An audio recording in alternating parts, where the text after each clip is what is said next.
I love your films, and I noticed that you have a tendency to kind of gravitate toward things that have a little bit of an edge, that are a little avant-garde. Would you say that about yourself? I think I'm intrigued by complex characters, and I think complex characters tend to sort of break some of the norms, societal norms, perhaps, of what is right or wrong or what should or shouldn't be done. So maybe that is, I know I've never seen myself as avant-garde, but I like to think that's a great way of putting it.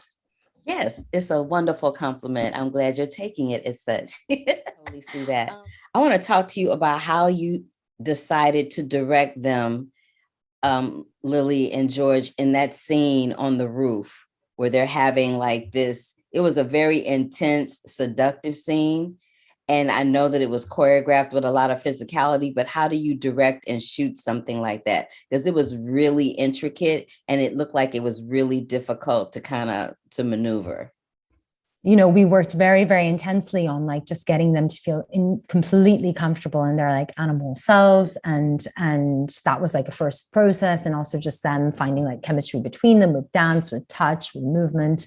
And then it was like, yeah, it was, as everything, I think with this film, it was like very much like an exploration of something, and it was sort of just watching and seeing, and, obviously Terry, the movement specialist, guiding them and figuring things out and finding bits, and then kind of like just stepping back and seeing, does that work? Is it truthful? Is it too much? Does this feel rehearsed? And then also constantly interrogating what makes up an animal, but also what makes animals so watchable, and like, their unpredictable nature, and finding that within kind of, once they'd really broken into themselves, like, and always trying to avoid, like, I know there's a sort of dance-like quality to the scene, but also I hope it still has that feeling of something quite real, that you don't know where it's going to go. And we just like, yeah, we were just like, they had it, their way of talking about it was taffy with Terry.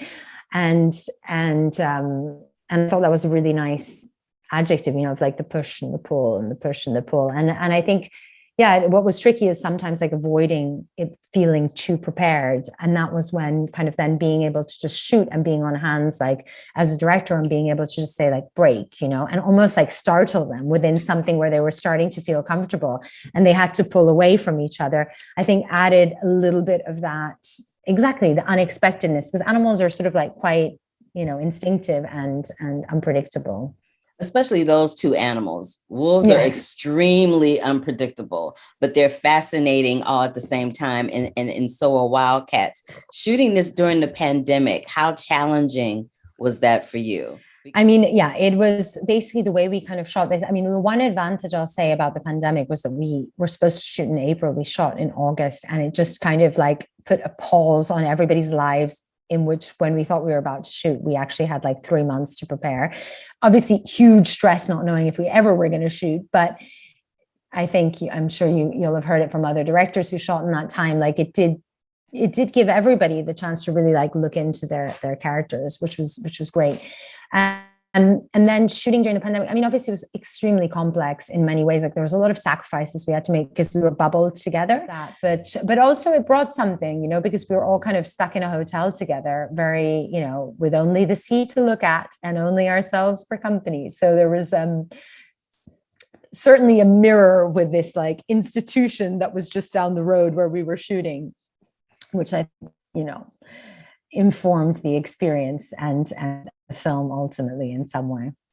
Yeah, I always like to ask people that were shooting during that period, because everybody has a different approach and a different answer to it. And it's always fascinating to me what the answer is. So thank you for answering that for me. I know that you came from the documentary world into features. Which do you enjoy better, doing documentaries or doing feature film? Next film. And I do love writing. So that is like a great love and great joy for me that fiction brings. But I think, also doing documentaries, like apart from the fact that it's like a constant nourishment of ideas and of like reality. And I think it also keeps you very grounded as a filmmaker, because, when you direct, like it is your world, you're in control, like despite like everything falling to bits and everything, but you still have the say on how things are going to go and not go. And it is a kind of like effectively egotistical exercise, really.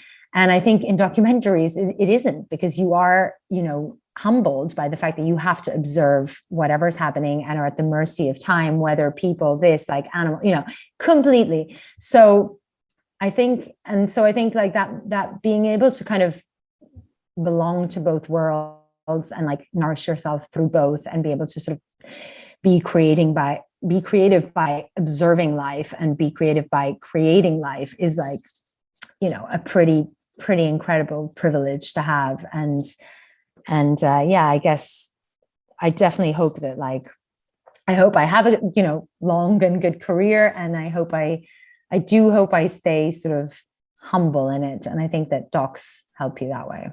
Well, it's been an incredible privilege to talk to you, and I'm pretty sure you're going to stay humble. You seem pretty grounded to me. So thank you so much for your time. Thank you. Thank you very much for your questions and for watching the film. Oh, not a problem. Thank you for letting me interview you. I appreciate it. Bye now. Have a great Sunday. Bye. You too. Bye.